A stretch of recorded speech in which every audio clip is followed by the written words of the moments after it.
एक गांव में अहमद नाम का एक किसान रहता था। अहमद बहुत मेहनती और नेक दिल इंसान था। वो अपने खेतों में दिन भर मेहनत करता और हमेशा दूसरों की मदद करता था। एक दिन अहमद अपने खेत में काम कर रहा था कि उसने देखा एक बूढ़ा आदमी रास्ते में थका हुआ बैठा है। वो बहुत भूखा और कमजोर लग रहा था। अहमद फौरन उसके पास गया और उसे पानी और खाना दिया। बूढ़ा आदमी बहुत खुश हुआ और उसने अहमद को दुआ दी। अहमद ने उसे आराम करने के लिए अपने घर भी ले गया। कुछ दिन बाद अहमद के खेत में बहुत अच्छी फसल उगाई।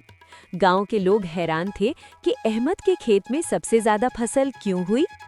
अहमद मुस्कुराकर बोला, जब हम दूसरों के साथ नेकी करते हैं तो अल्लाह हमें उसका बेहतरीन बदला देता है।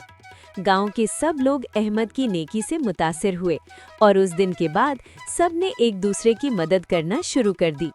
सबक: नेकी और मदद करने वाला इंसान हमेशा कामयाब होता है।